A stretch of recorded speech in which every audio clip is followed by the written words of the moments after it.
200,000 years ago, the first humans are born in Africa.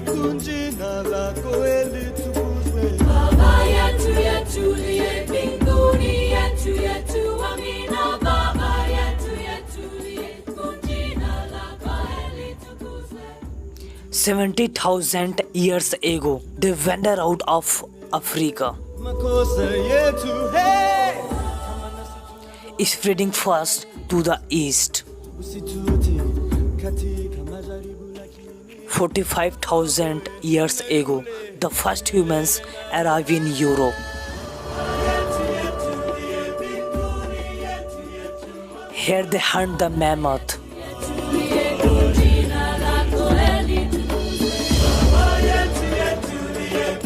And the Neanderthals.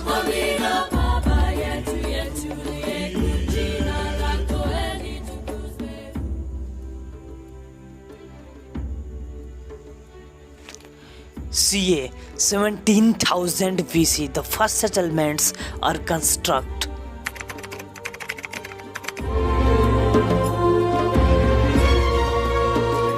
The Middle East 9,000 BC. Mankind learns to form the earth. And the first agricultural societies are born.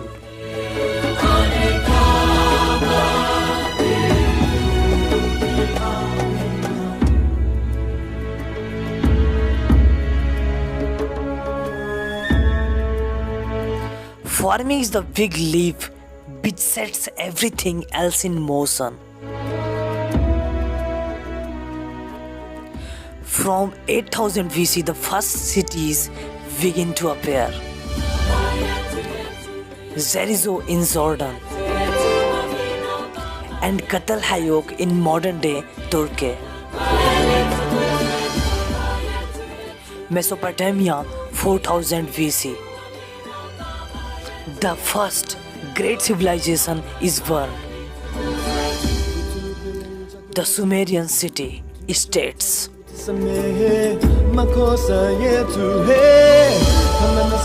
Uruk is their greatest city, located in modern-day Iraq,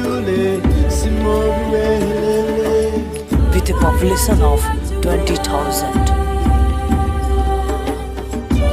And its great temple known as the House of Heaven. A millennium after the rise of the Sumerian city states, a new civilization is born. The river Nile, Egypt.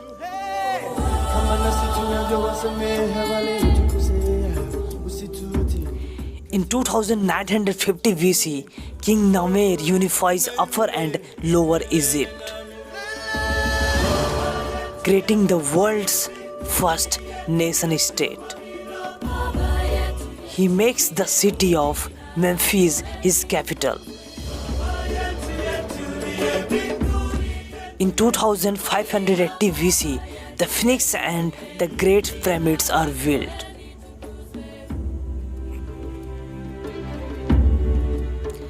This period is called the Old Kingdom.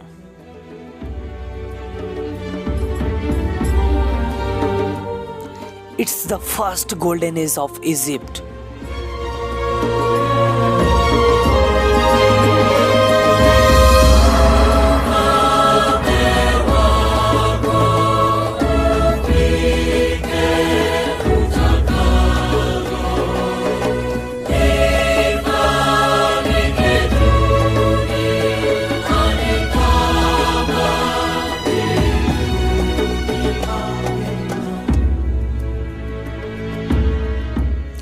The Indus Valley, 2600 BC.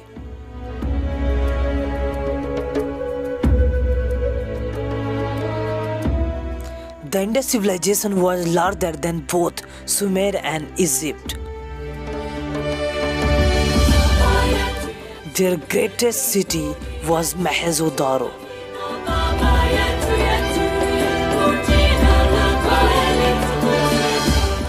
with a population of 40,000.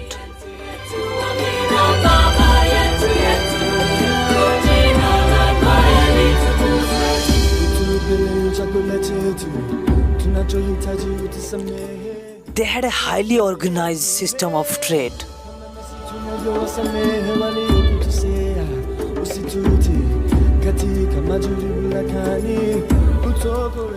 But from 1900 BC, the first civilization was in decline. Great flood can have been a major factor in its downfall.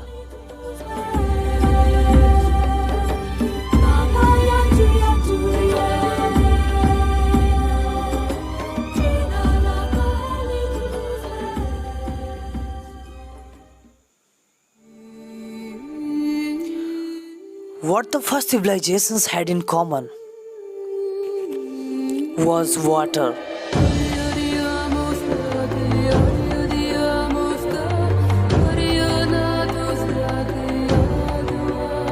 The Nile in Egypt.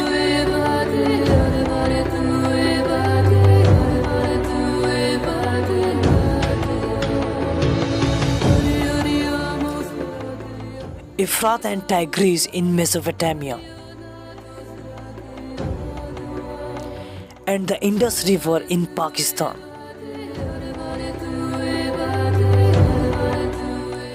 It was the river that made these civilizations possible.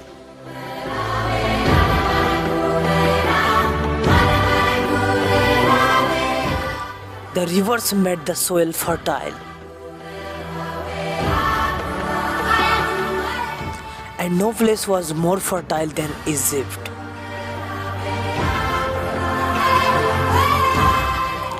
The fertile land could feed the Egyptian workforce,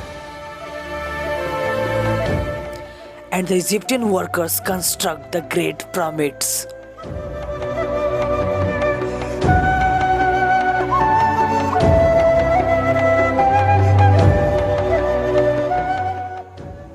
The pyramids of Khufu was their crowning achievement.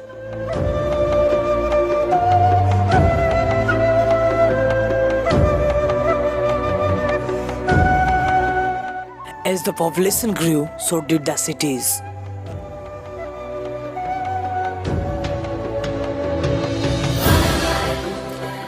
In 2000 BC, Thebes had become Egypt's largest city. At its height, it had 120,000 inhabitants. Farming had now spread to other parts of the world, to China and America, and to Greek and Iberia. Eventually, it reached Northern Europe.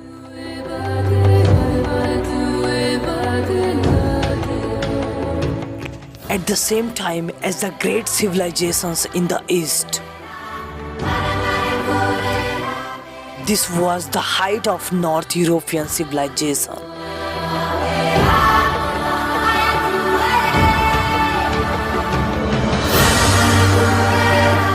In 2500 BC, Stonehenge was constructed in southern England.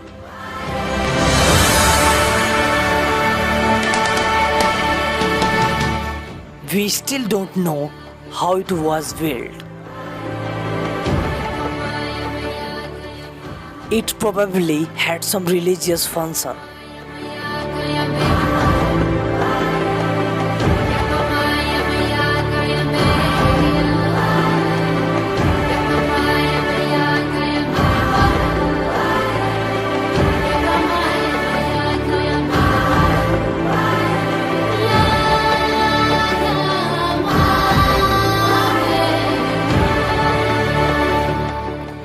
Similar monuments were constructed across Europe.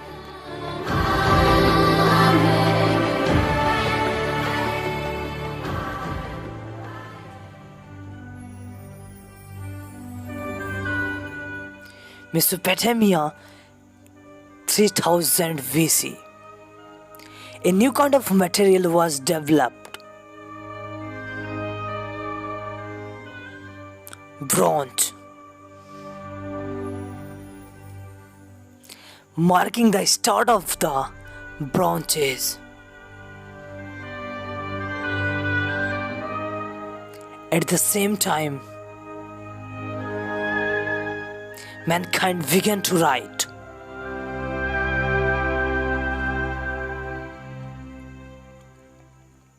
Writing made it possible to document commerce and finances. Trade soon became a widespread phenomenon.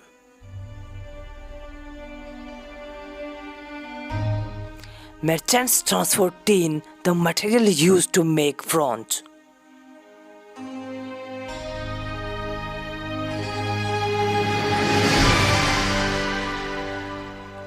The first international trading network was established.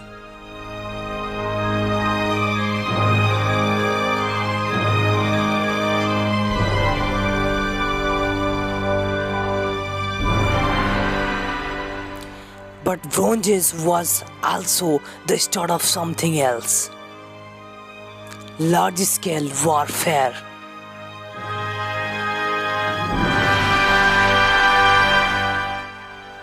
In 1650 BC, Egypt was invaded by a people known as the Hyksos.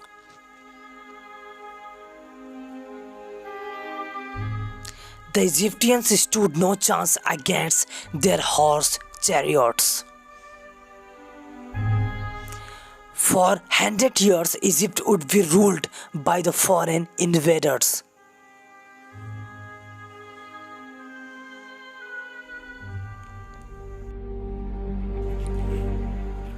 "2,000 years after the first civilizations in the East, the first advanced European civilization was taking form.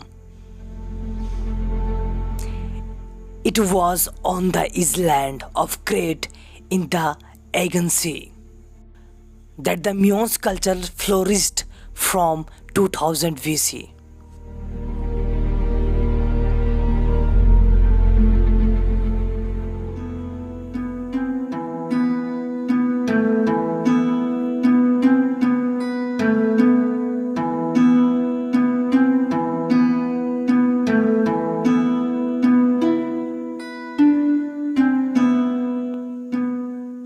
The Mycenaean culture was centered around the great places.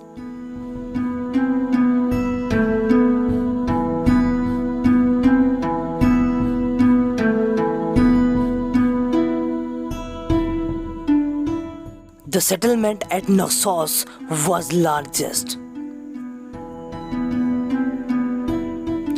At its height, it had a population of 100,000.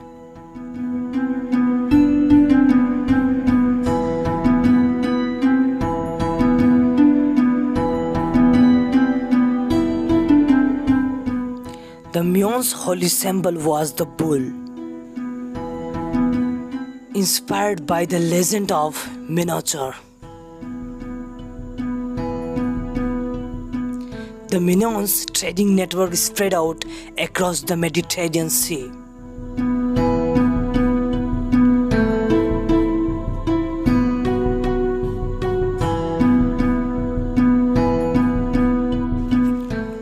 The Mycenaeans had their own writing system.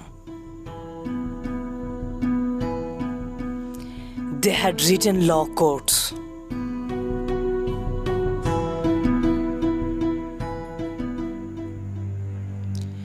But they were also highly religious.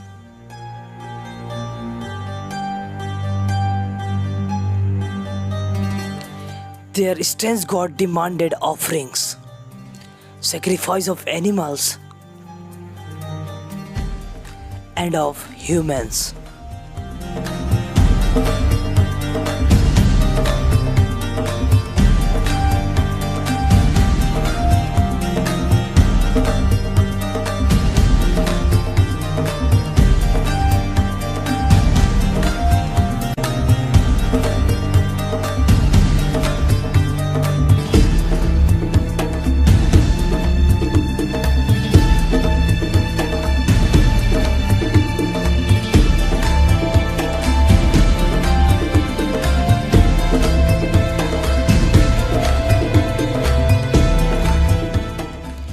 Around 1450 BC, the Mycenaeans were hit by the earthquakes.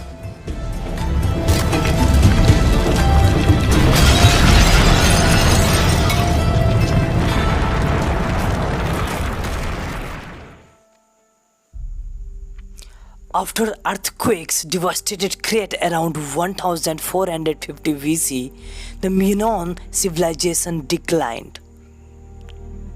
Back in Egypt, the Hyksos had been driven out of the country. From 1500 BC, a new dynasty of pharaohs would carve out the first Egyptian empire. And it started with Thutmose III, the Egyptian Napoleon.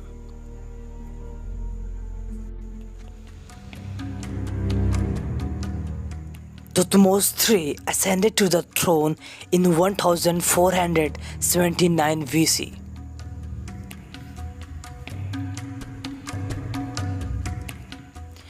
During his reign, Egypt became a great military power.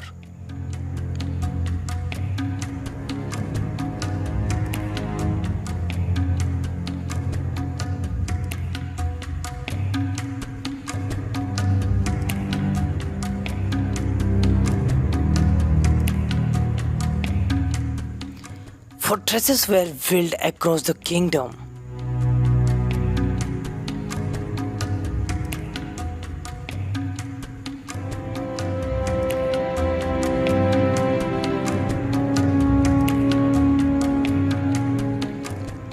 And from the Hyksos, the Egyptians got their hands on the chariot. Chariots would dominate warfare in the late Bronze Age.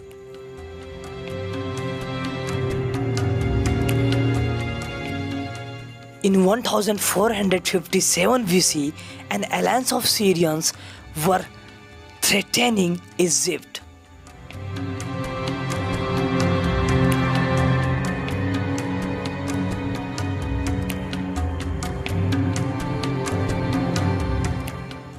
Thutmose assembled his army to strike down the revolt.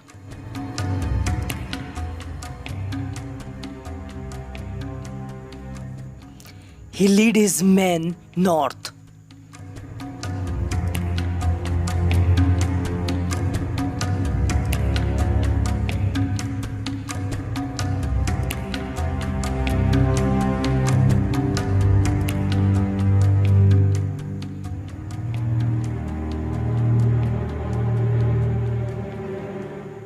Thutmose attacked the Syrians near the city of Megiddo.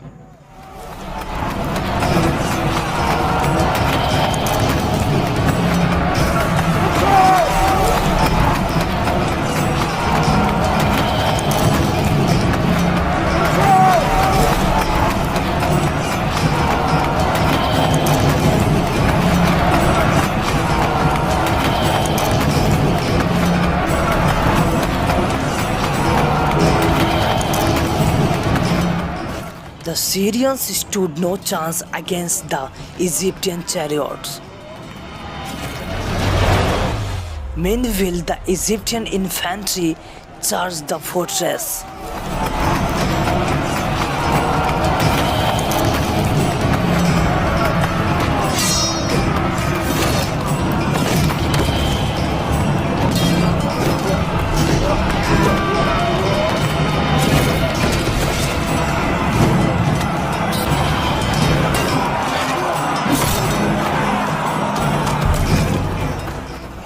The Syrian leaders fled, and the victory belonged to Egypt.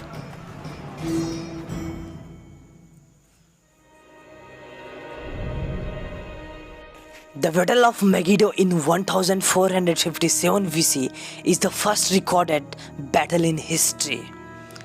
Thutmose III would go on to expand the Egyptian empire to its greatest extent. It was said he never lost a battle, and he was later called the Napoleon of ancient Egypt. Thebes became the center of the mightiest empire on earth.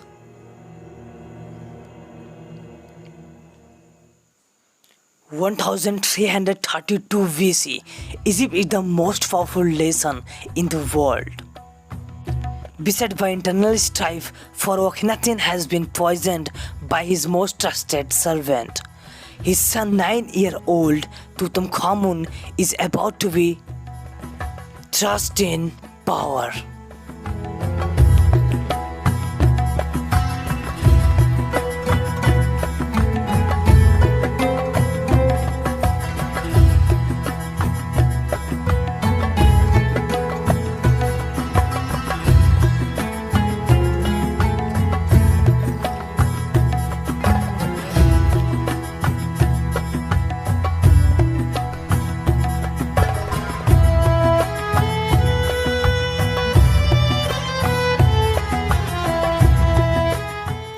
The capital of Egypt had now been moved to Thebes, located near modern-day Luxor.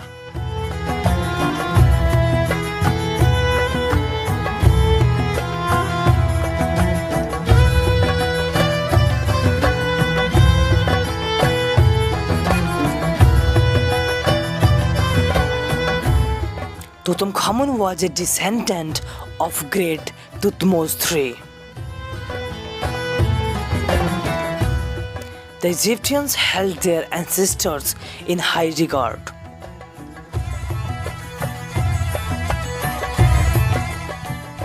But more important than their ancestors were their gods.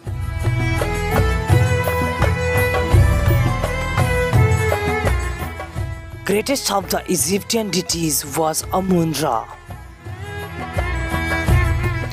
god of the sun and creation.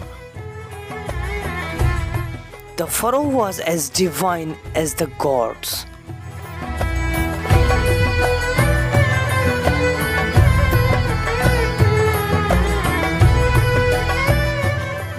The Egyptians believed their rulers descended from the god Horus.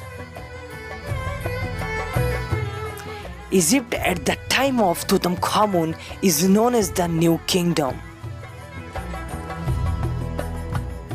and it was the glory days of Egypt,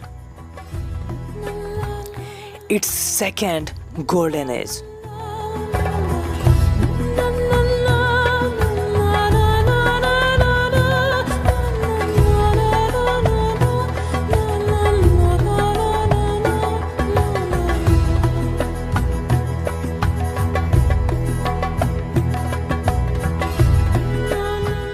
Egypt was now the greatest military force in the Near East.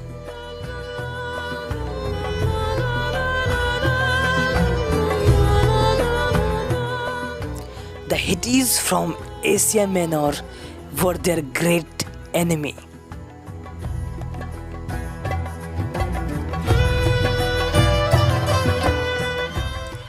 War in the Bronze Age was brutal.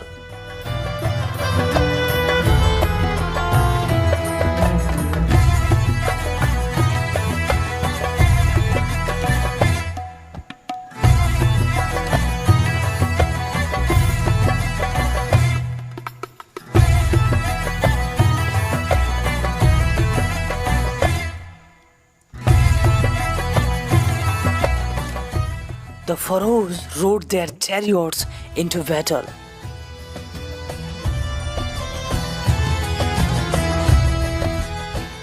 Chariots were the tanks of the Bronze Age.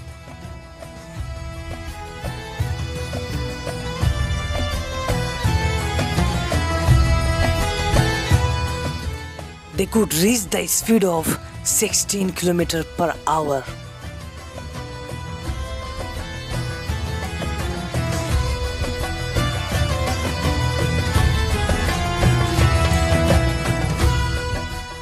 The Hittite infantry was no match against the Egyptian chariots.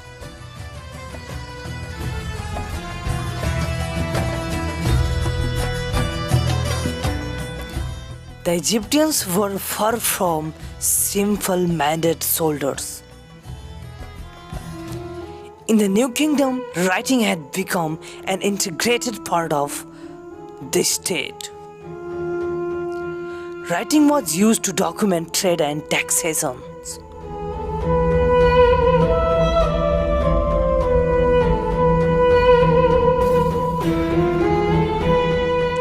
Writing was used in artwork.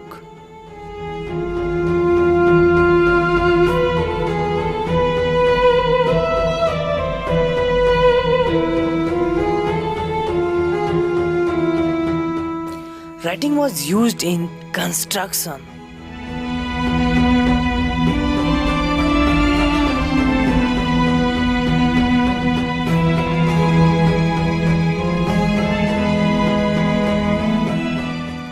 And writing was used in the public law courts.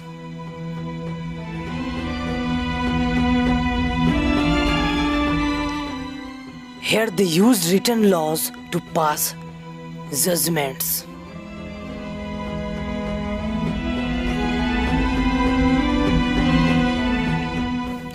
In this case, writing is used to document the verdict of a common thief.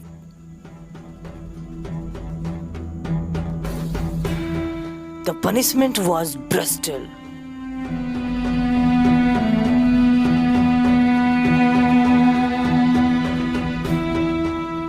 The scribe was important in the Egyptian social hierarchy.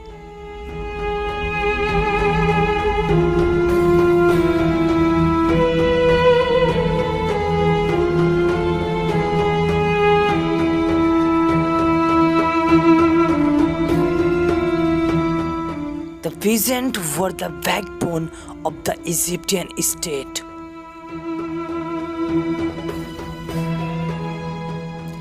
They worked to feed the ever-growing population.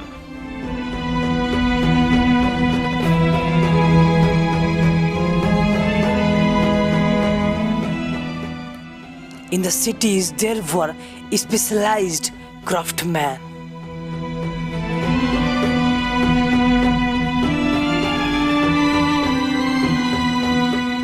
There were aristocrats. And there was the divine pharaoh.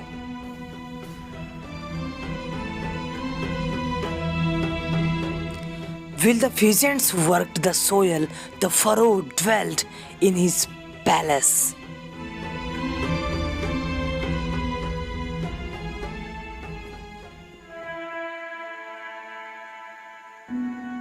Tutankhamun died in 1323 BC, aged 19.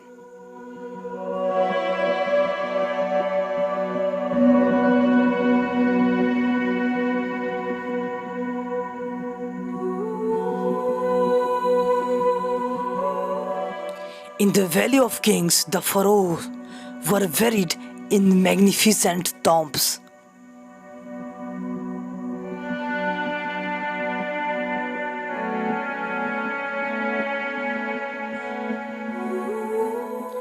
Treasures were meant to help the soul's journey to the afterlife.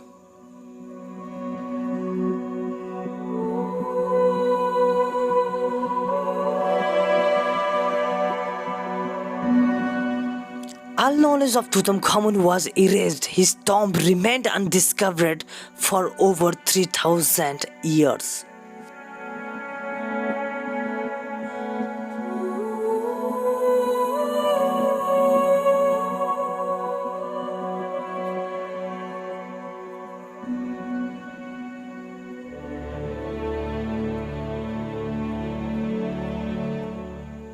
Greece was now ruled by a people known as the Mycenaeans.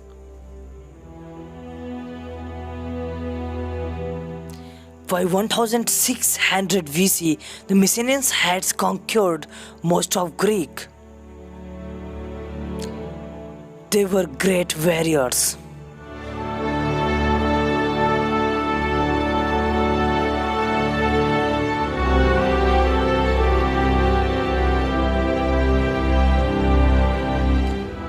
In 1400 BC, they invaded Crete.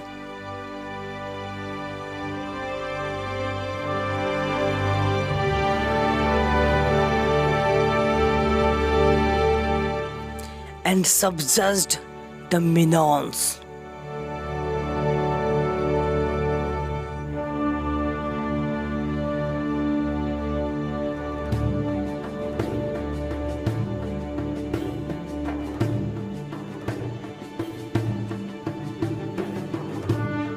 Like the Minoans, the Mycenaeans built their great palaces.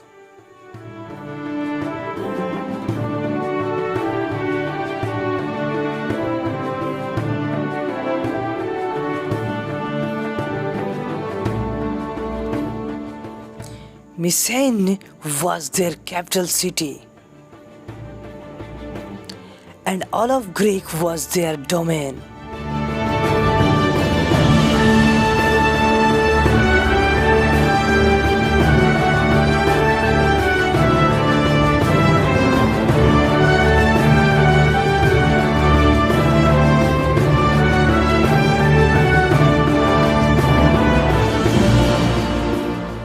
The Mycenaeans were great sailors.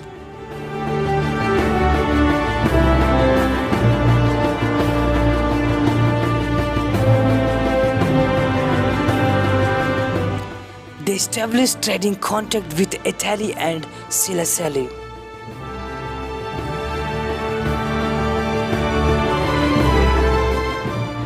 And they were part of the great trading network in the East.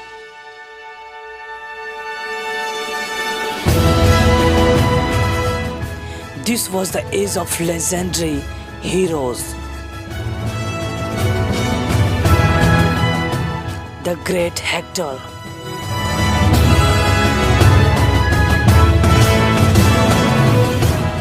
the giant Ajax,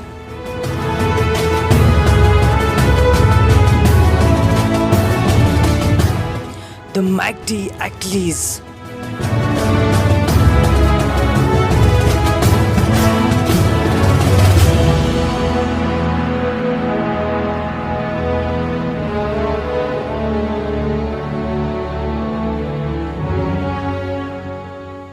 the cunning Odysseus,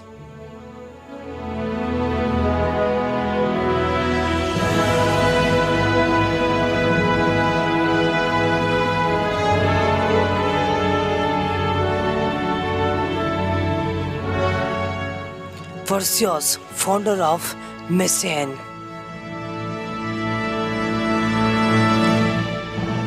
and slayer of Medusa.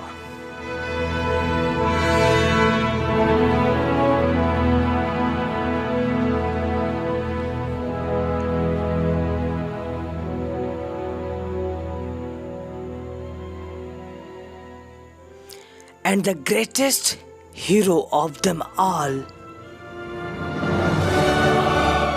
Hercules.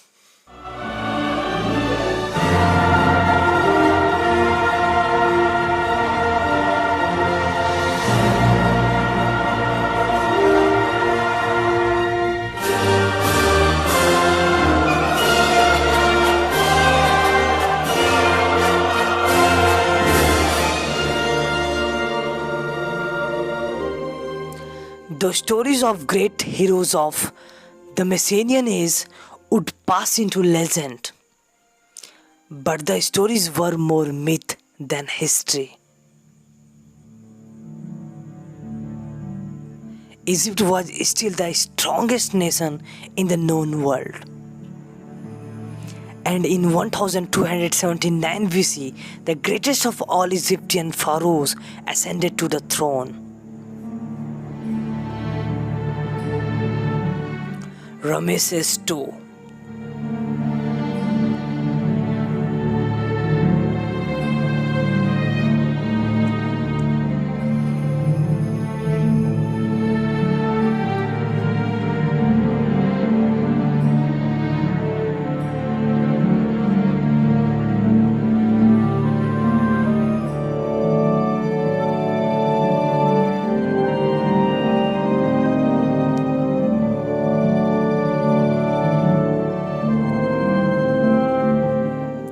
Ramesses would take Egypt to new heights.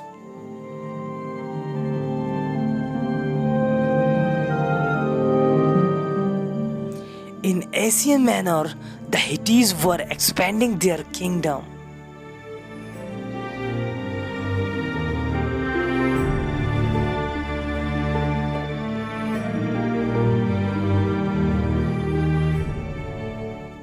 The Hittites now controlled a major empire.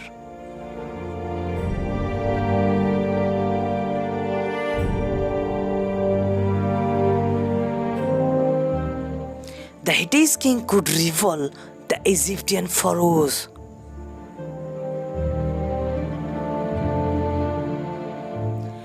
A conflict with Egypt arose over the control of the city Kadesh.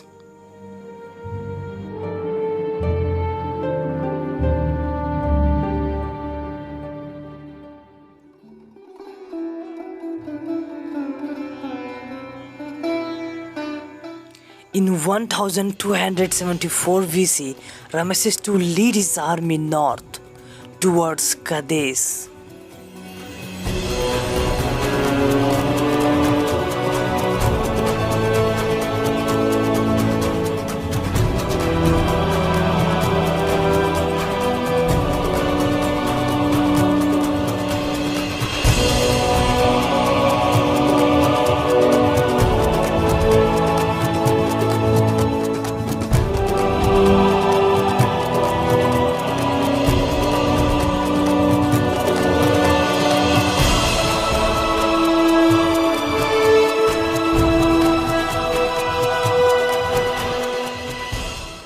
The Battle of Kadesh was the greatest battle of the Bronze Age, involving 6,000 chariots.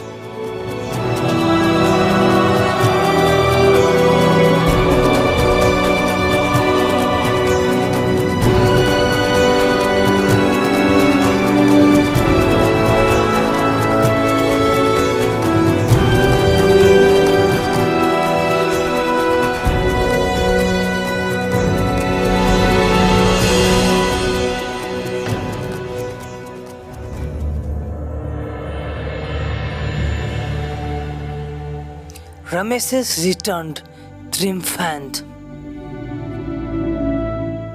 but in reality neither side had won. The Hittites sent envoys to negotiate peace.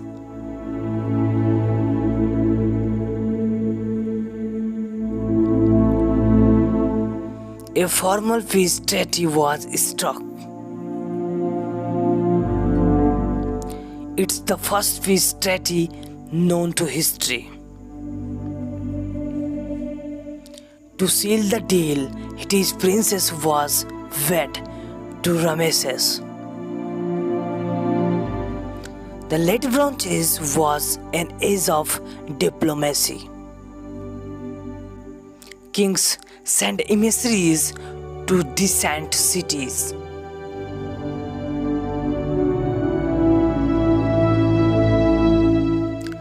War was no longer the only solution to conflict.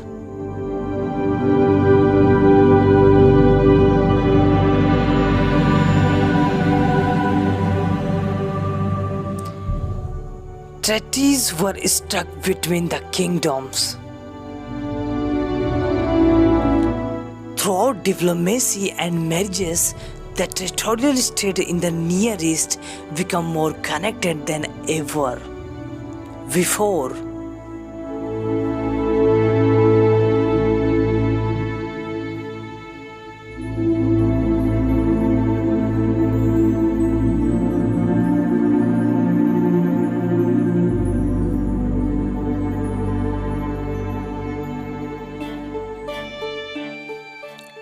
This was a time of great kings.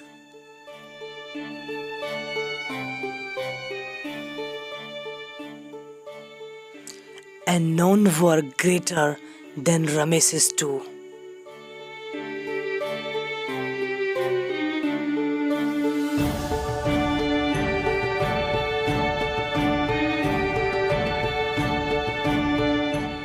He was a great builder. New monuments were constructed across Egypt.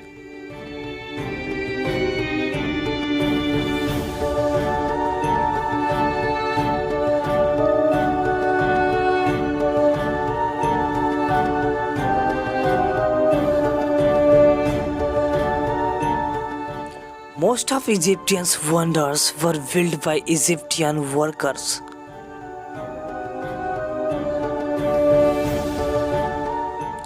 But they were also built by slaves.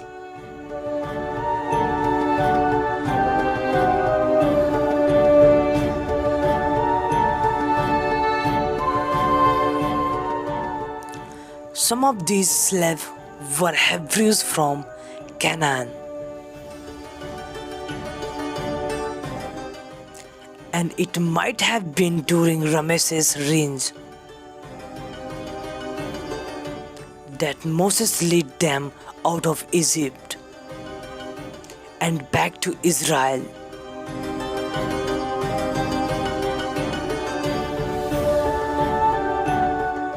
Ramesses II lived to become an old man.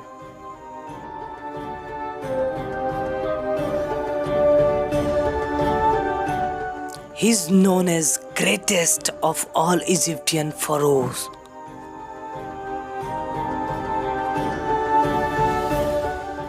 Later Egyptians called him the great ancestor.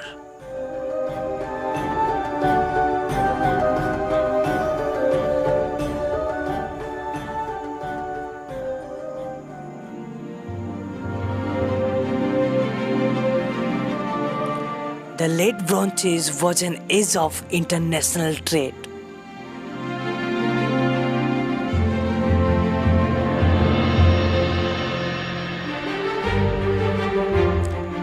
Goods of all types were exchanged.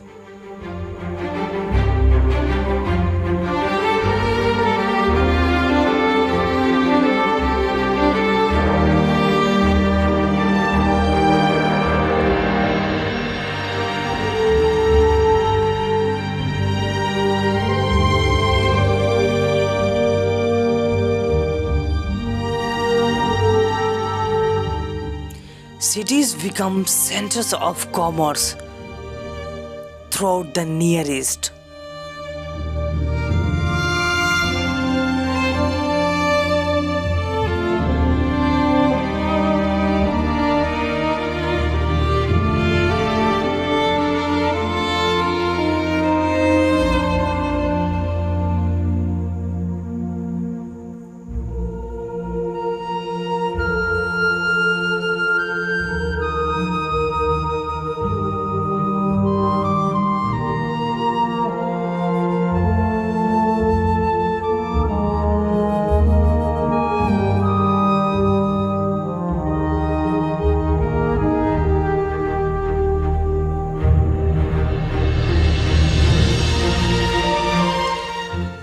Was emerging as a major power.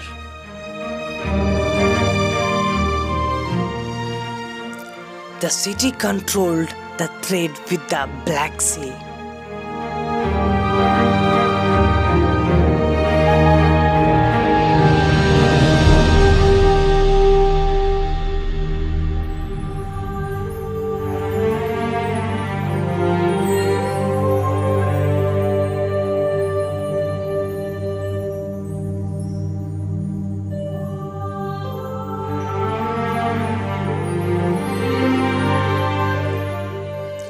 But the civilizations of the Bronze Age were coming to an end.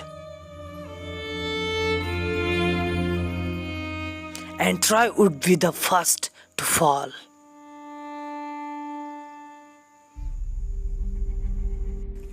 The late Bronze Age was a time of trade and diplomacy. But it was also a time of war. And most famous of all the wars of the Bronze Age is the Trojan War.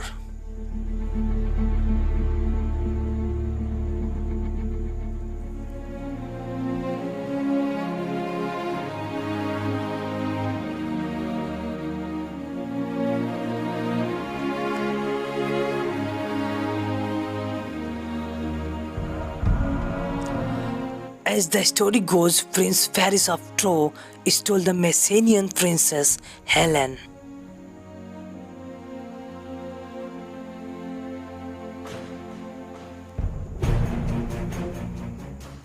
And the Mycenaeans sailed for Troy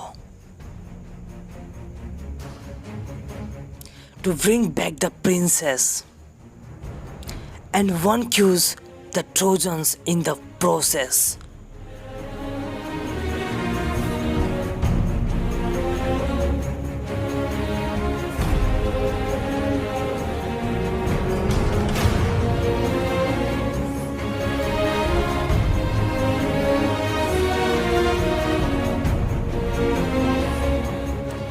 Achilles was the greatest warrior of the Trojan War.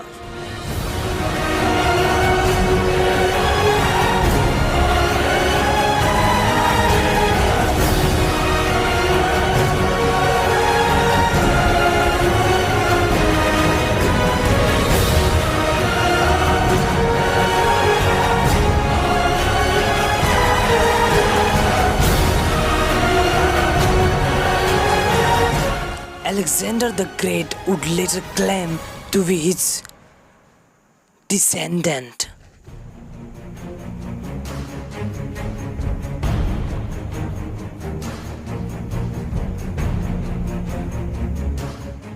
For 10 years, the Greek army laid siege to the city.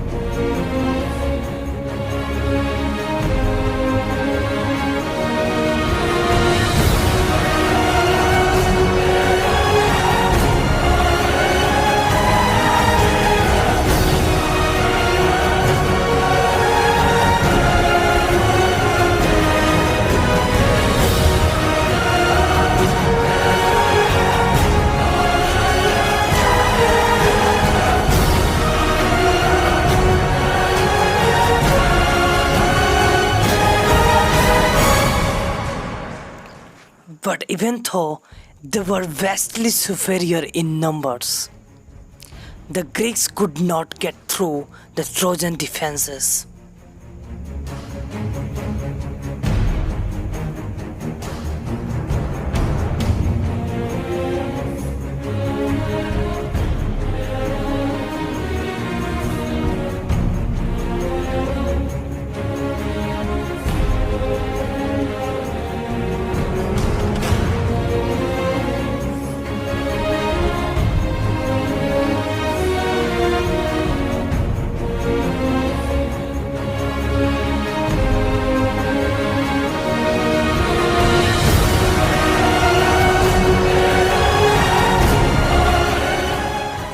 The Greeks were presumably defeated at the gates of Troy, and they appeared to have left the Trojan shores. A sacrificial offering was the only things remaining. A wooden horse.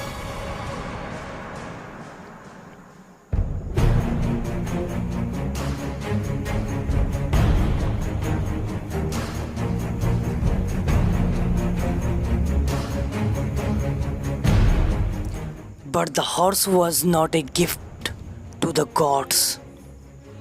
It contained a handful of Greek soldiers who were now inside the city walls.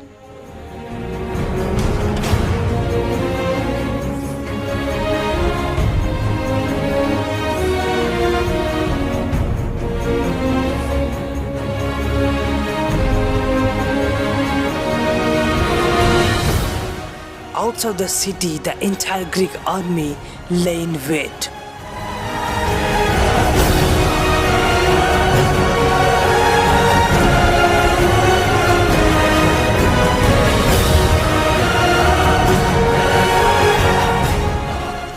They stormed through the open gate.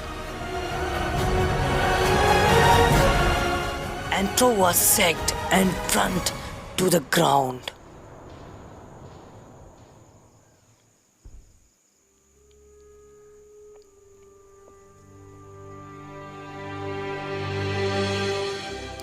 Whether or not there actually was a Trojan War is uncertain. That it happened as told in Homer's The Iliad is highly unlikely.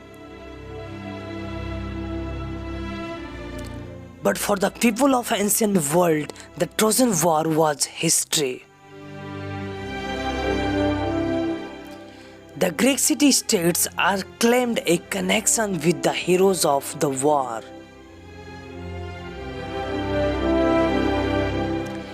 Even the mighty Romans proclaimed the Trojan warriors Aeneas to be the ancestor of Romulus and Remus, the founder of Rome. 1200 BC, the Eastern Mediterranean experienced a sudden setback. All the major nations were affected. The great civilization of late Bronze Age were collapsing.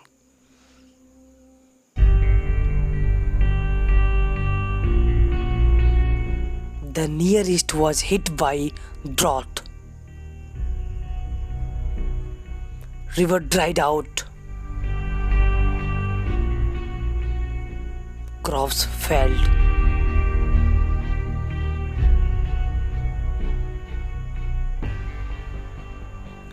And the sea people came sailing from the north.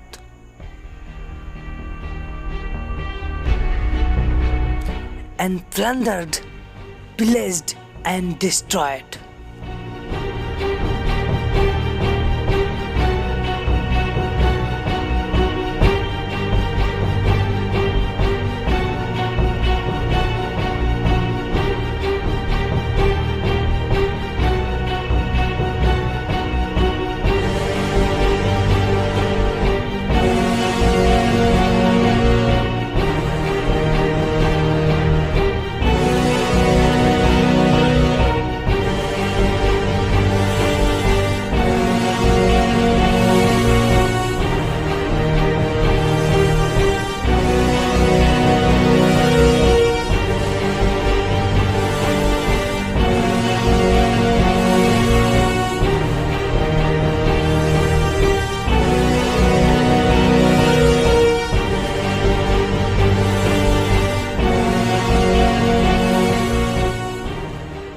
A great volcano erupted in Egypt.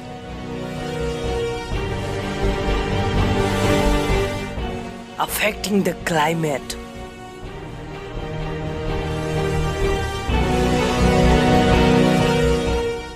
The great palaces of Crete and Mycenae were destroyed.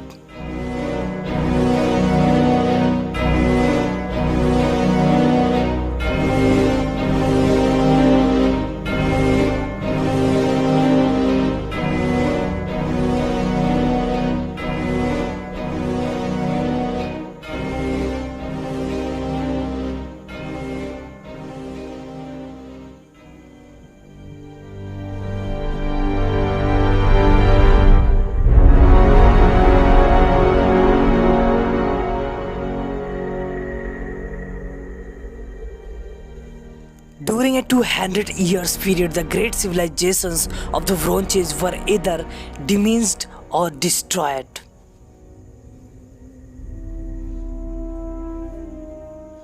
Trade dried out.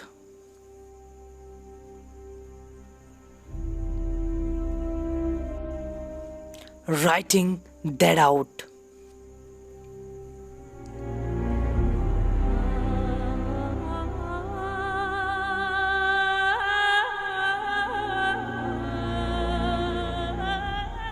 The Near East entered upon a dark age.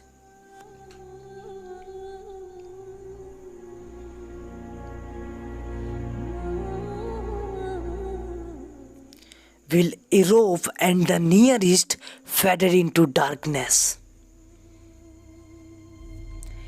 A civilization on the other side of the world would reach new heights.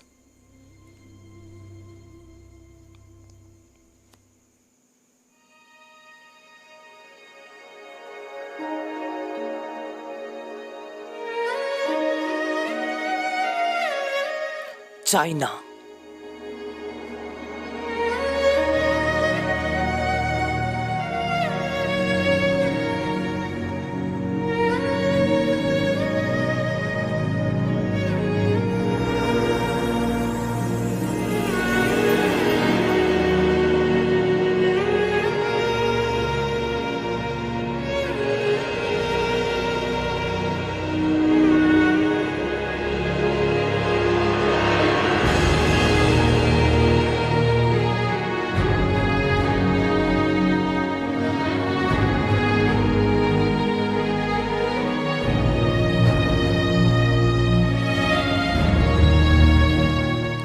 The Longson culture from 3000 BC was China's first civilization.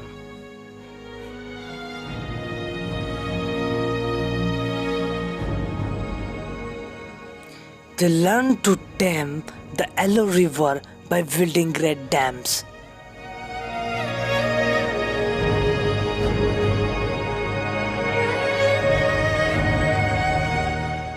And their civilization prospered.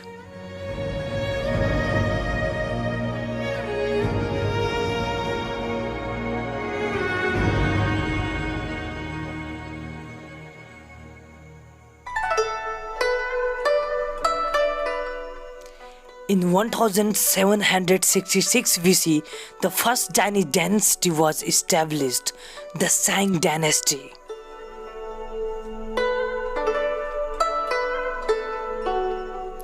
The Shang kings built large cities with walls and great temples in honor of their ancestors.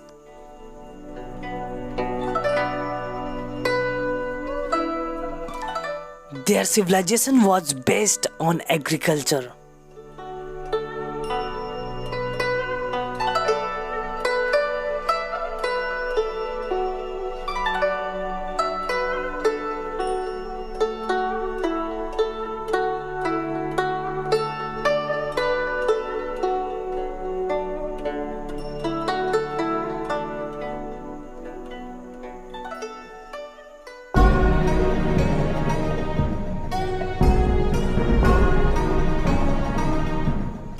In 1050 BC, the Shang dynasty was overthrown by the kingdom of Zhou.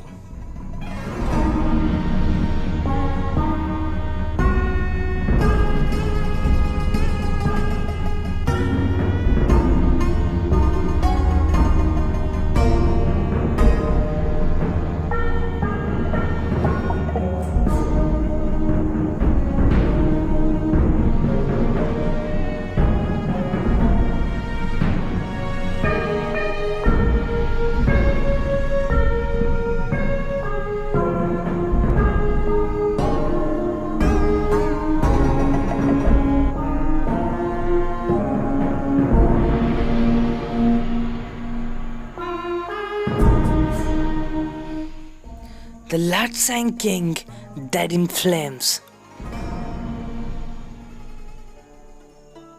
The Zhou legitimized their rule by invoking the mandate of heaven, the notion that the ruler governed by divine right. It was used throughout the history of China to support the rule of emperors. For 300 years, the Zhou dynasty ruled supreme.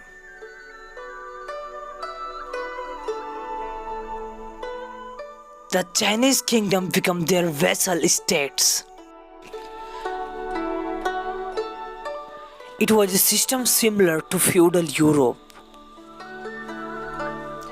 China became a patchwork of kingdoms under Zhou rule.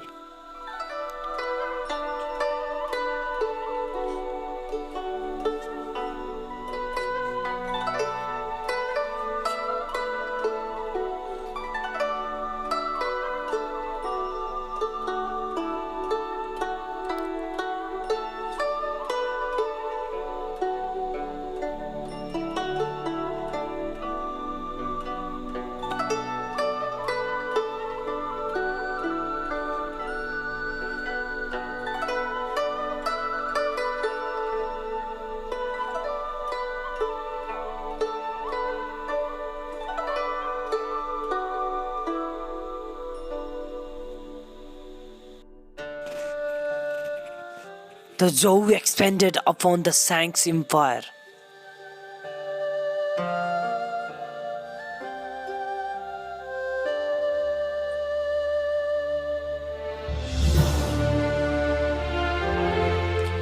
But they were facing a new threat. In 771 BC, barbarians poured over the western borders.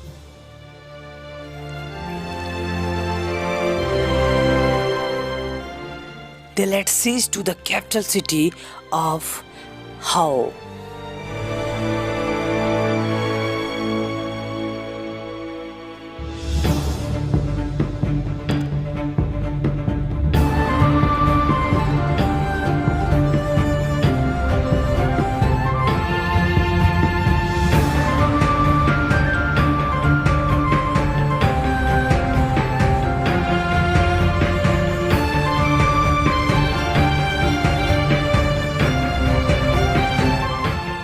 The barbarians broke through the defenses.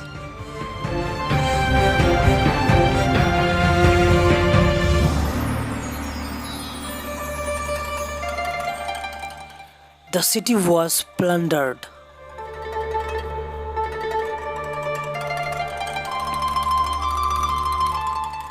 The king had no chance but to flee.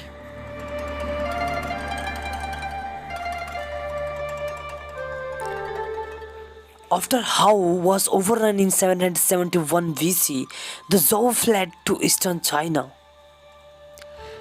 Here they would prevail for another 500 years. But the real power of China was no longer in their hands.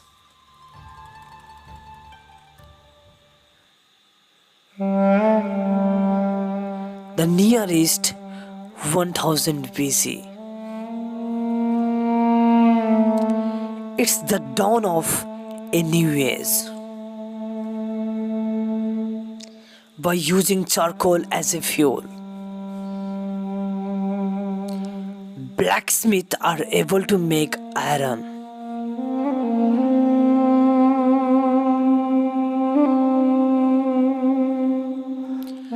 This is the start of the Iron Age.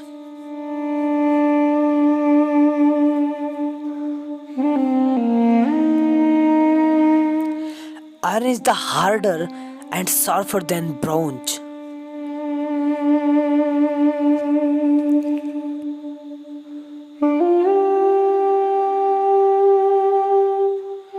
With a new metal comes new possibilities.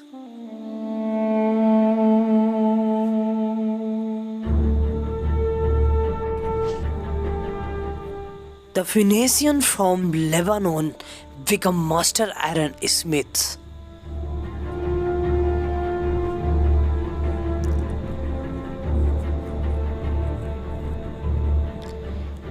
They were the greatest seafarer in the world.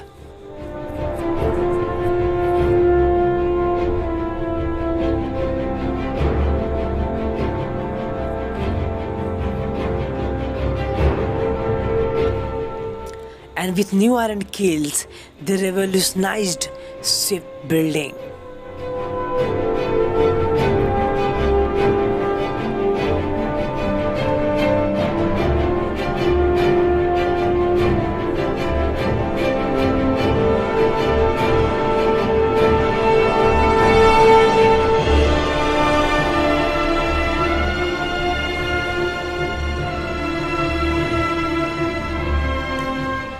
The Phoenicians were the first great explorers.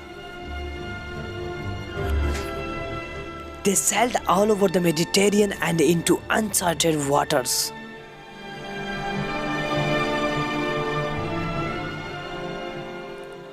And all the way out to the Atlantic Ocean.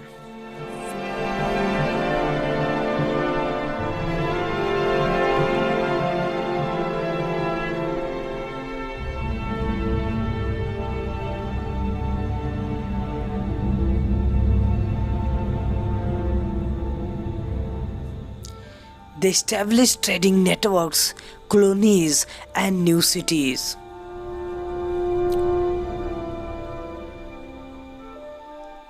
Carthage is the most famous of these.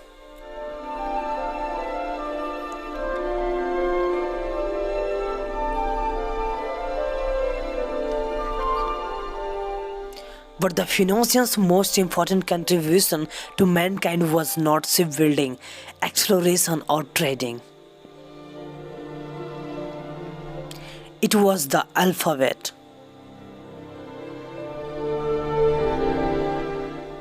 Their alphabet is the foundation of all Western writing.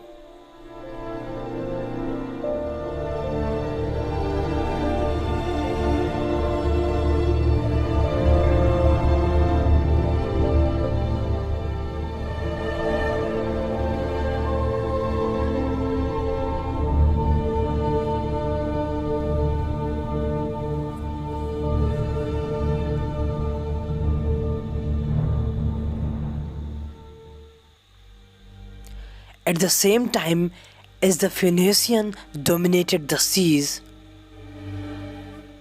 the Hebrews united under their first king.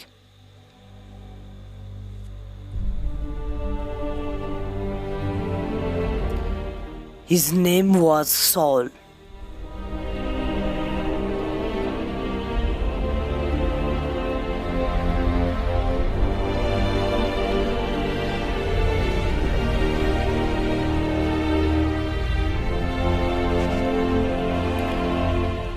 In 1024 BC, Saul was crowned by the prophet Samuel.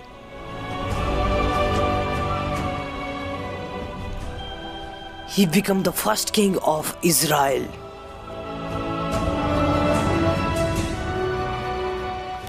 Anointing was a symbol of the king's divine right to rule. It was adopted by European kings in the Middle Ages.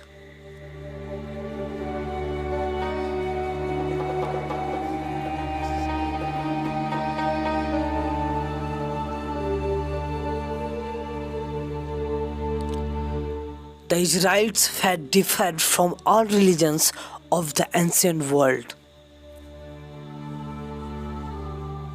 They were monotheists and worshipped only one God, called Yahweh. Samuel fought to secure the Israelites' kingdom.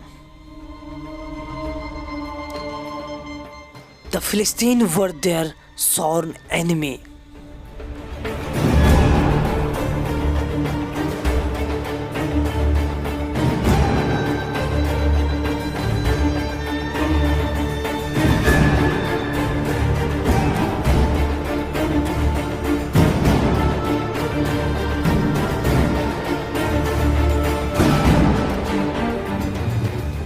Saul was in constant war with Philistines. According to the Hebrew Bible, Saul was challenged to combat by the Philistine champion, Goliath.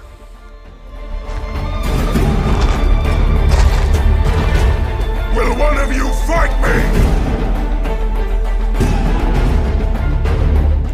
It was the shepherd David who accepted the challenge.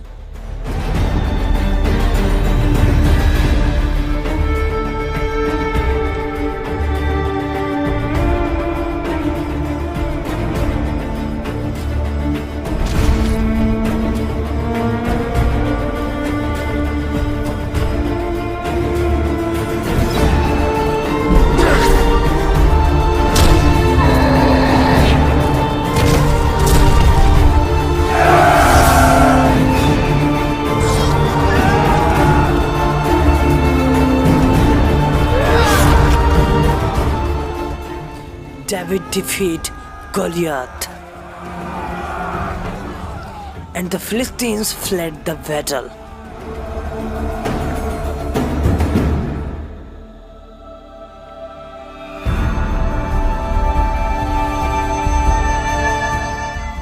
David became the Israelites' greatest warrior.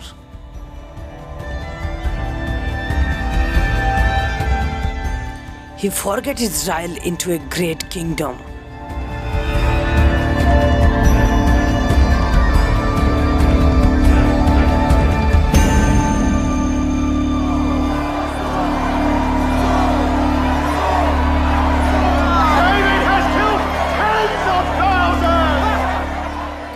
According to the Bible, Saul became envious of David's popularity, and he tried to kill him.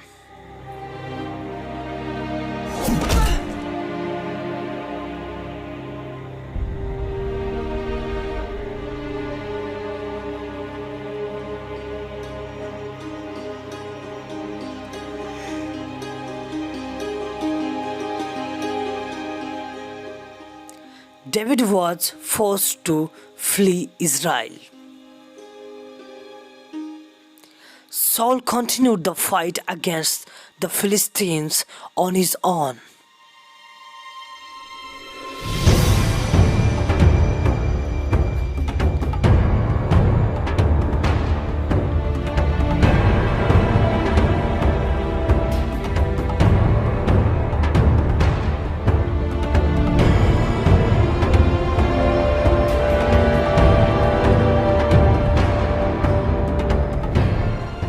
Saul's son was killed in battle.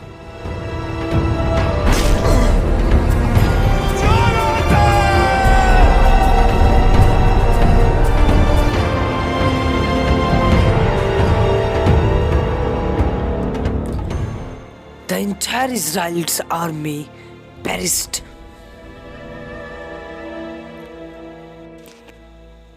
In his despair, Saul committed suicide.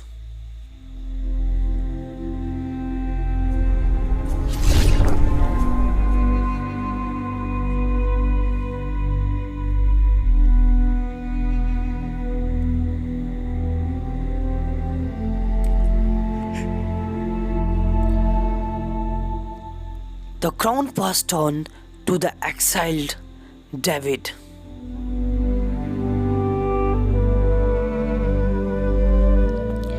His mission was to secure a new home for his people.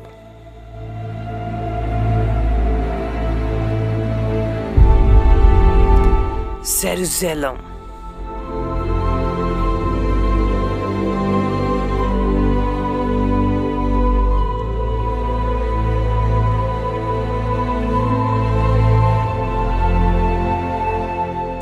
According to the Bible, David led the attack on the city.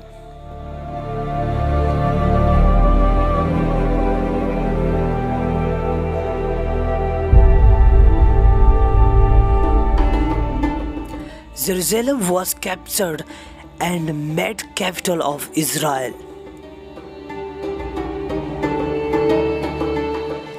David danced half naked through the streets.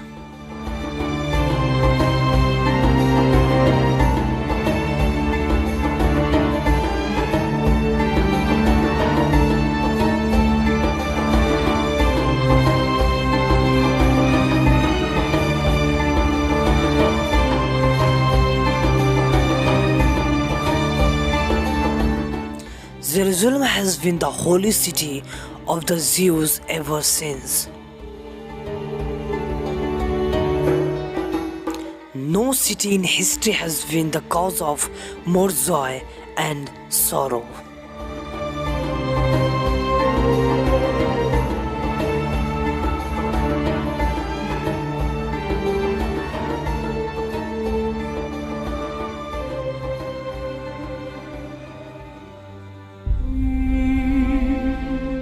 In 970 BC, David's son Solomon was crowned king.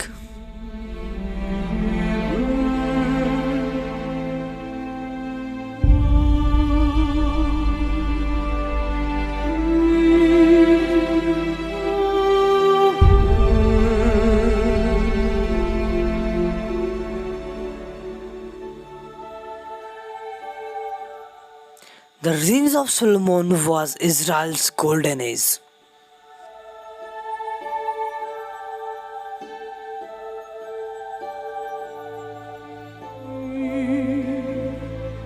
Solomon undertook administrative and fiscal reforms,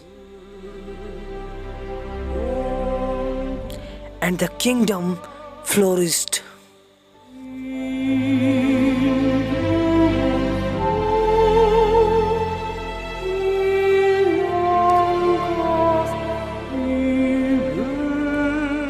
He built the great temple in Jerusalem. It took 7 years and required the help of Phoenician craftsmen.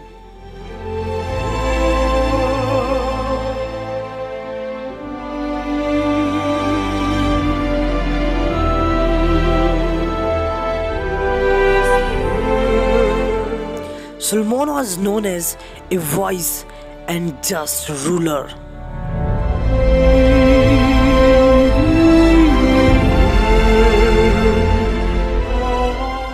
No king of Israel ever held more power.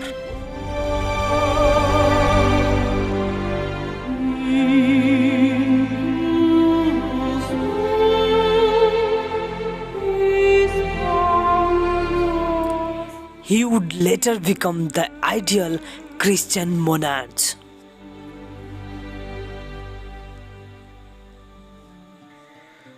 Solomon ruled one of the greatest empires in the known world.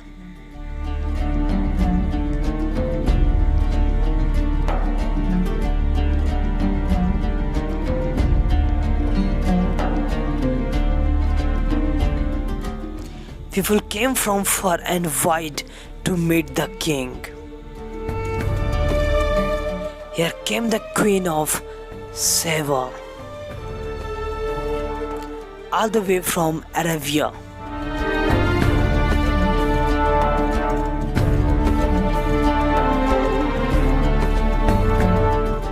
According to the Bible,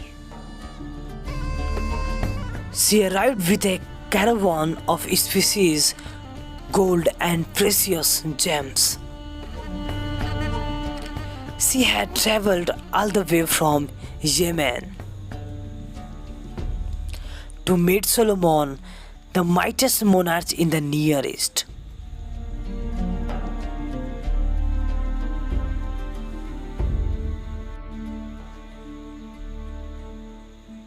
But all was not well in the kingdom of Solomon.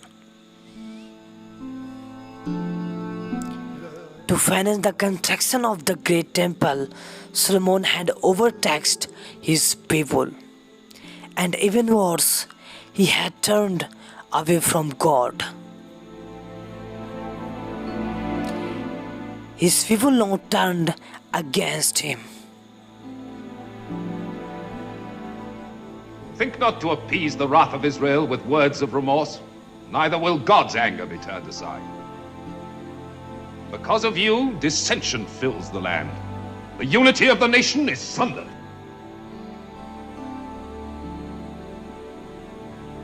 The elders of the tribes deny you as their king and depart from you.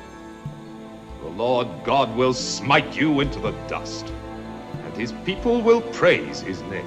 So be it. Solomon died in 930 BC. He left behind a powerful but divided country.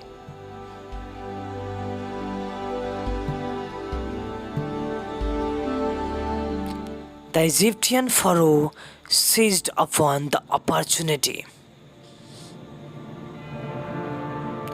He marched his army north.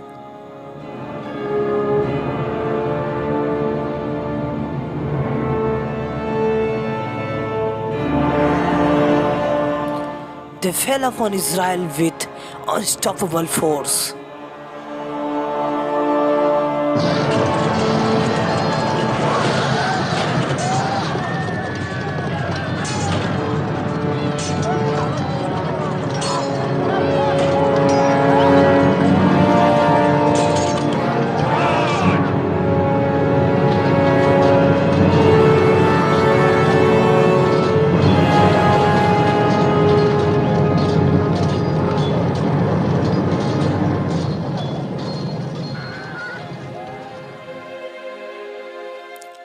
A divided Israel was no match against a mighty Egypt. The Egyptians plundered the country.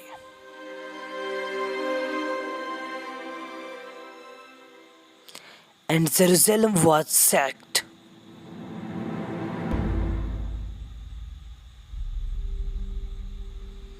For 400 years, Israel would remain divided into two separate kingdoms.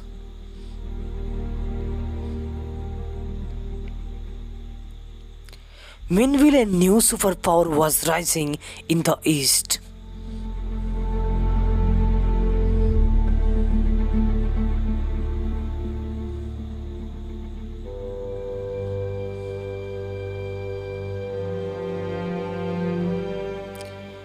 Nineveh, Assyria, 870 BC.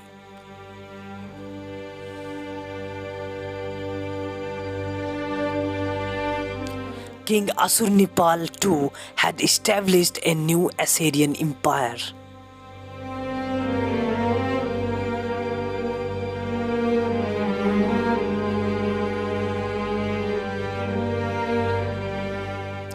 Nineveh was the heart of the empire.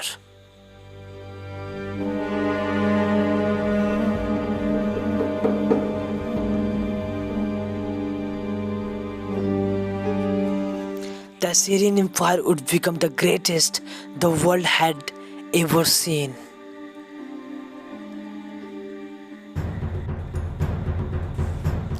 The Assyrian kings forget their empire with iron and blood. Their conquests were brutal.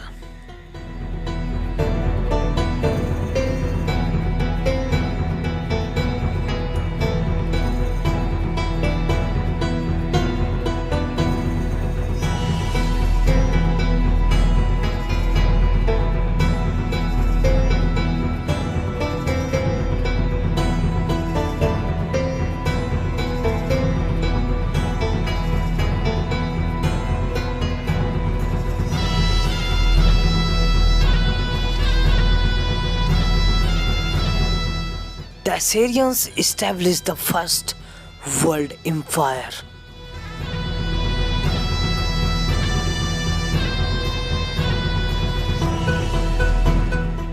The empire was based on ruthless efficiency and terror. They carried out mass executions. The population was subdued with violence and fear.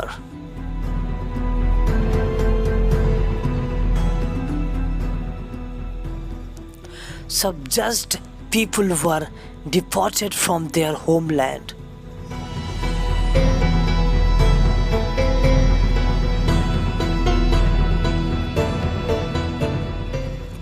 They were brought back to Assyria to work as slaves.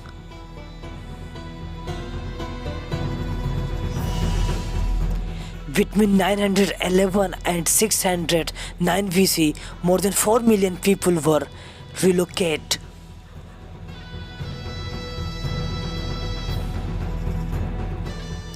The greatest Assyrian king was Ashurbanipal, 668 BC to 627 BC. During his rule, the Assyrian Empire reached its great extent. In his written record, Ashurbanipal bragged about his great accomplishments. The mighty gods granted me outstanding strength. I crushed my enemies and made them bow down before me. I held the bow and made arrows fly and pierced the throats of raging lions. I am Ashurbanipal, king of the world, king of Assyria.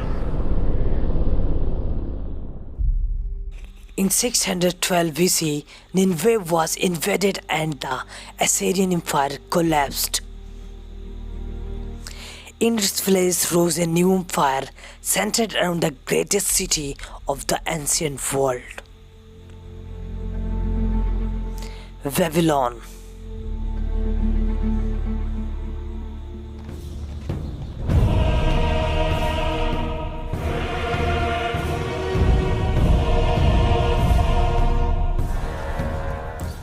Here the great Nebuchadnezzar II ruled.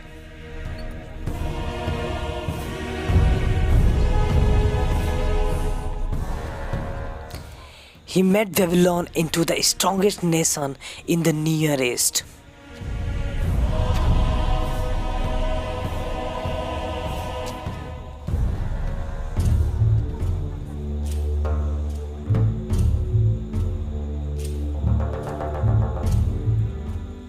Nebuchadnezzar Babylon was the greatest city on earth.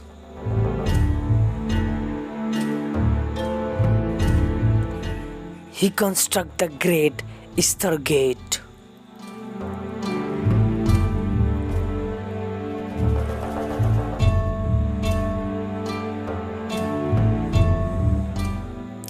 And the legendary Hanging Gardens.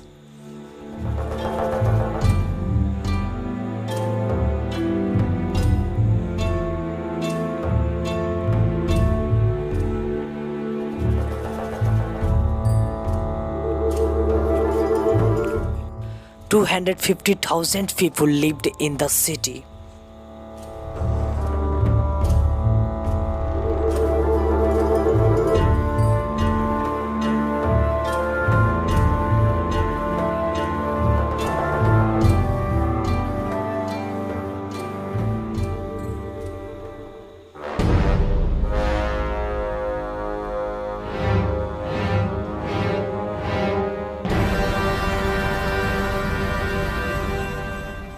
In 587 BC, King Nebuchadnezzar leads his army west towards Jerusalem.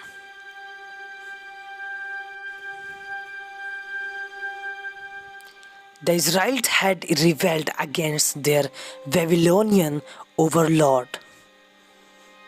Nebuchadnezzar is going to punish them.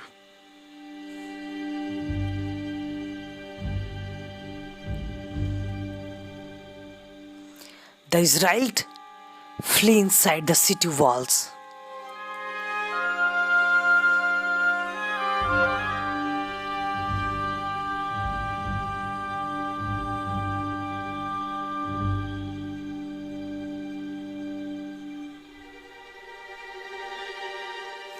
The Babylonians lay siege to the city.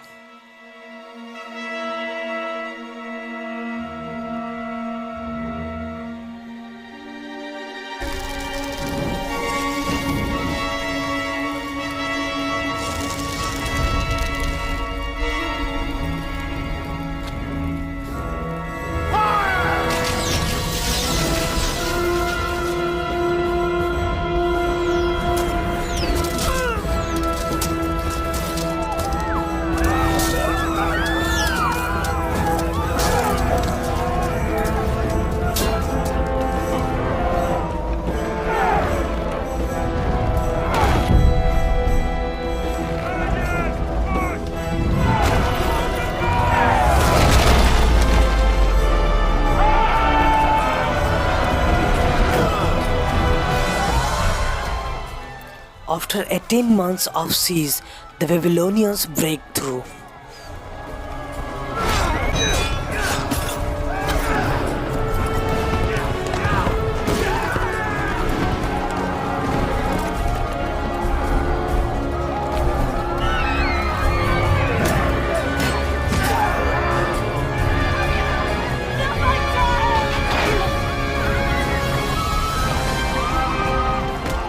The inhabitants are slaughtered.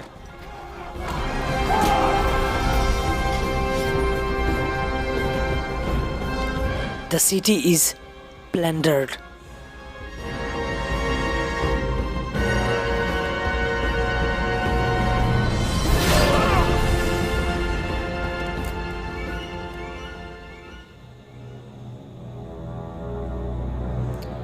Jerusalem is torched and Solomon's temple destroyed. The Jews are taken as slaves.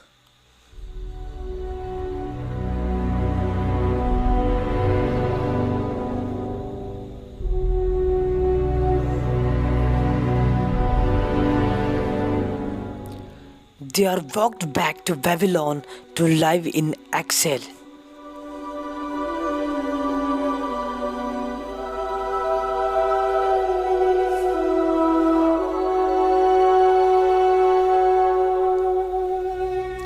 But in Babylon, they do something that will change the world forever.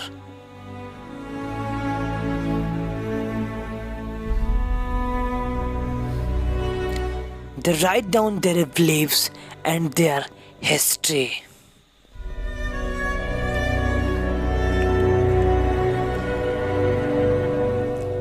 You know it as the Old Testament, the first part of the Bible. Starting with the creation.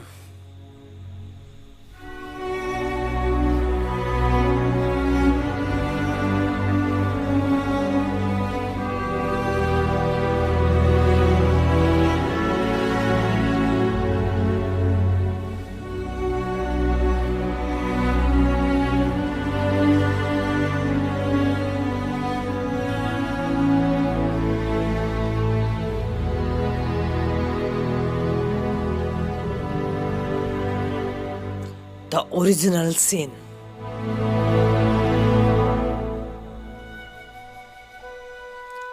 And the fall from paradise.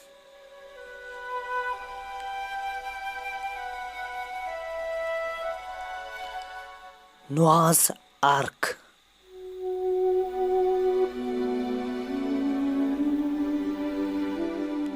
And the Great Flood.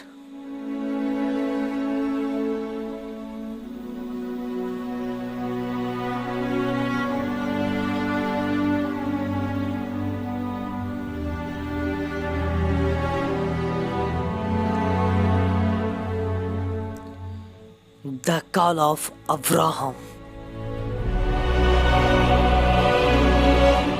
and the promised land.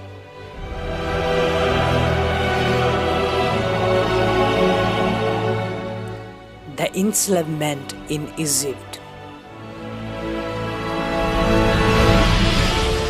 Moses and the burning bush. And the 10 plagues.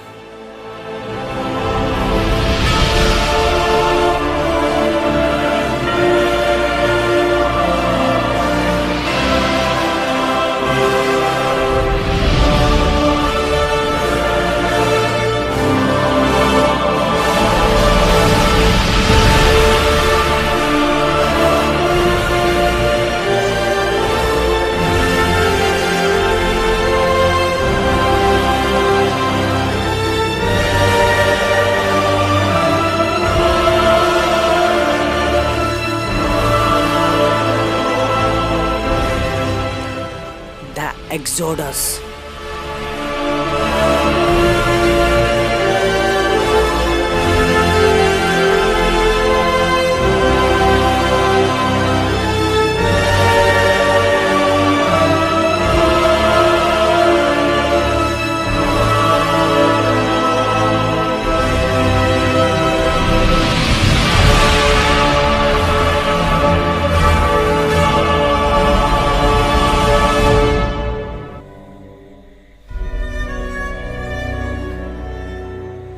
And the journey back to Canaan.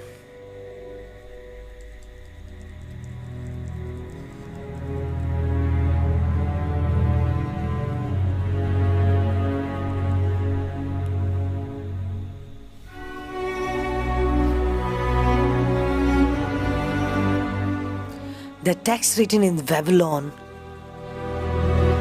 would become the foundation of two great religions. The Bible is beyond any doubt the most influential book in history.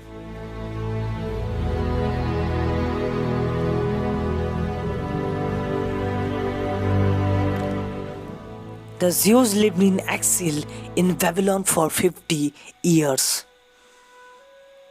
until the city was conquered by foreign invaders. Babylon then became the heart of one of the greatest empire the world has ever seen.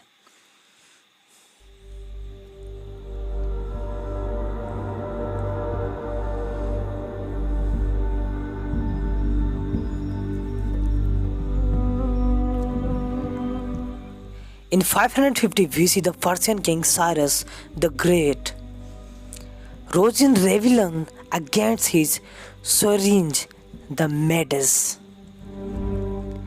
He conquered them and founded the Persian Empire.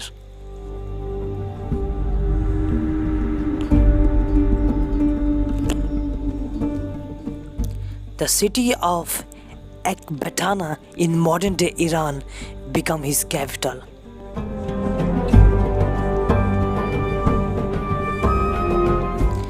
But Cyrus was not finished. He marched his army west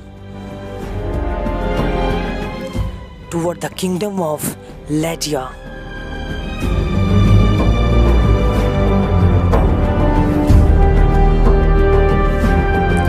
The armies clashed at the Halys River.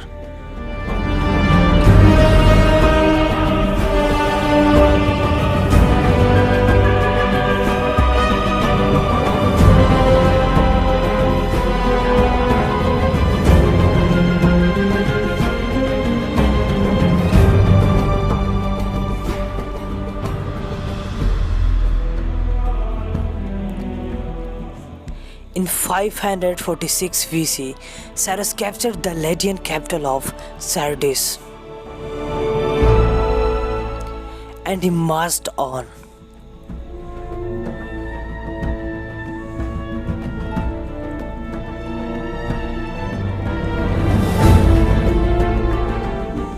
And the way to Babylon.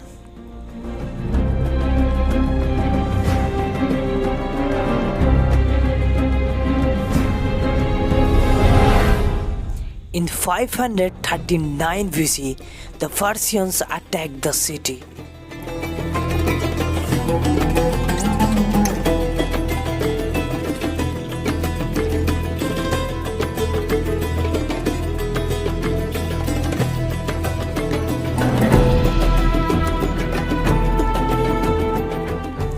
Babylon was conquered, and Cyrus entered like a great liberator.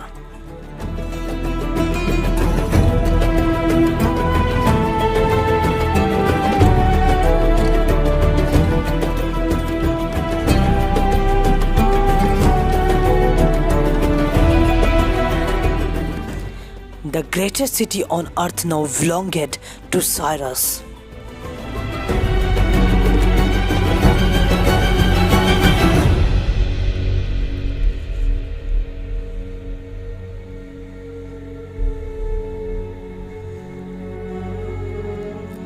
Cyrus was now the most powerful ruler in history.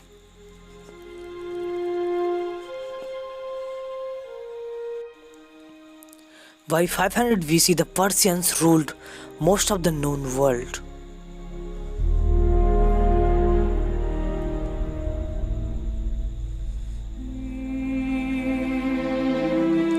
Cyrus allowed the exiled Jews to return to Jerusalem. The Babylonian captivity was over.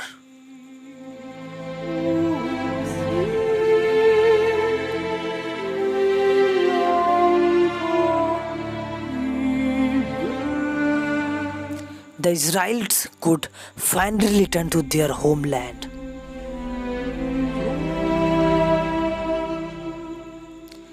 The religious texts they carried with them would change the world.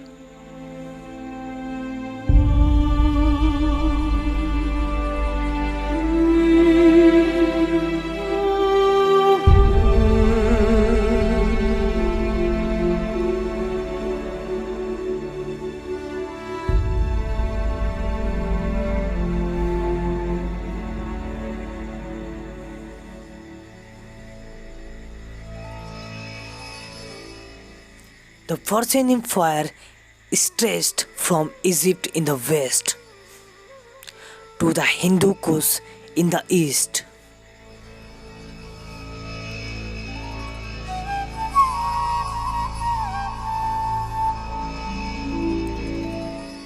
Babylon was the heart of the empire.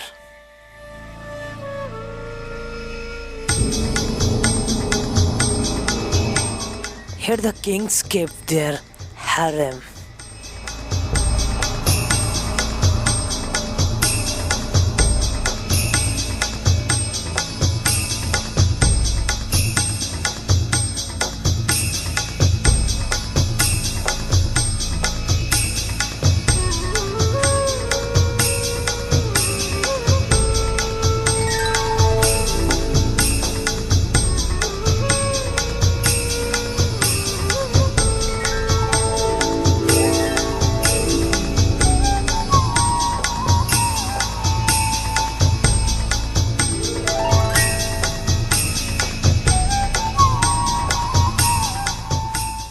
The empire stretched across Central Asia,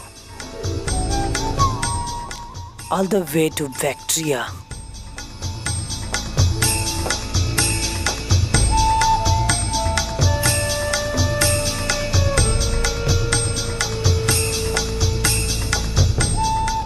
It was an extremely multicultural empire. Unlike the Assyrians, the Persians were tolerant rulers.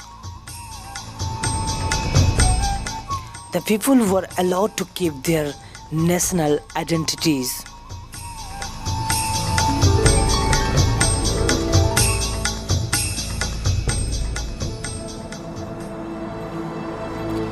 The Persian Empire was organized and well governed.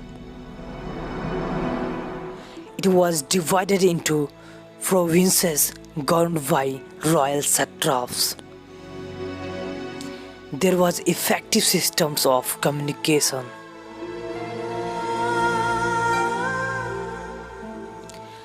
Roads were built to speed up travel across the huge empire.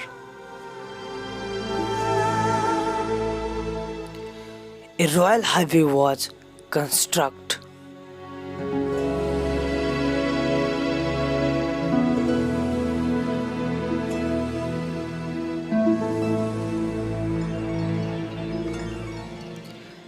While Babylon was the capital in the west, Persepolis became the capital in the east. Today the city lies in ruin.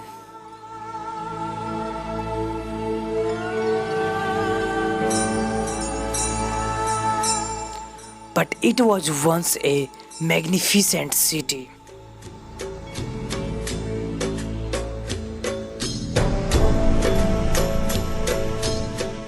Persepolis was built by King Darius around 515 BC. It was primarily a religious center.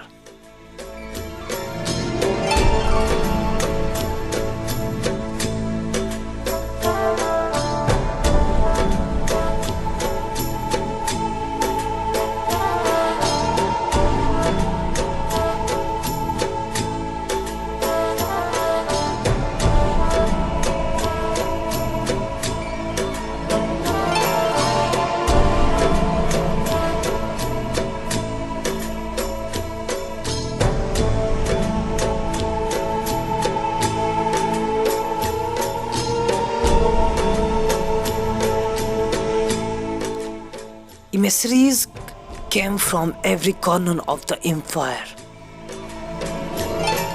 to pay tribute to the divine king.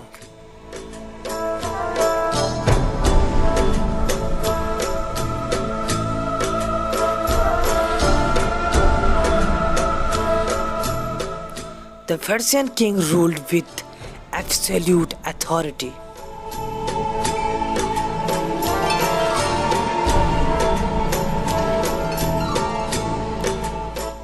They were an inspiration for later monarchs like Alexander the Great and the Roman emperors.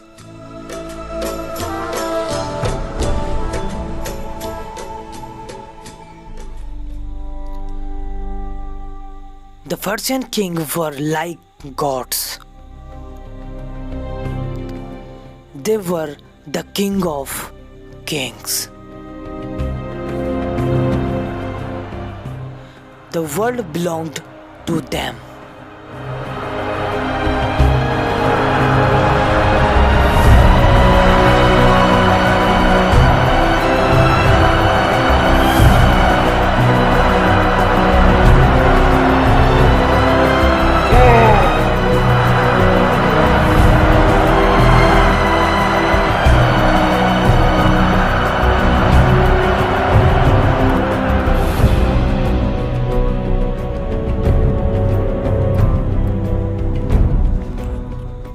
At its height, 44% of Earth's populations lived within the borders of Persian Empire, which is unprecedented in human history.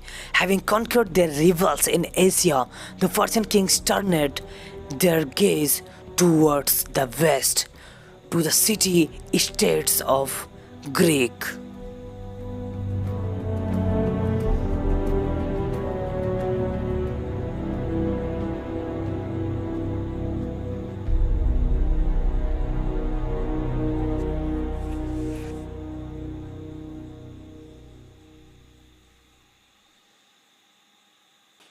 So congratulations to all of you. We have no history from 10,000 BC to 323 BC. There is still something left for us to know. And see you in the next part of world history, the classical Greek. And in that, we will know the history from 323 BC. Smash the like button if you really able to know something from this video. Comment down below, let me know what you want the next video to be about. And if you want to listen audio version of this video, listen it on Spotify and other available podcast platform as Ramesses II. Share this video with your friend if you think your friend needs this video. If can't, at least discuss about that topic for understand correctly. And don't forget to check out description below for more information. It's Ramesses II, not a person, because he can die. Energy that will never destroy. So keep loving guys. Bye bye. Thanks for watching.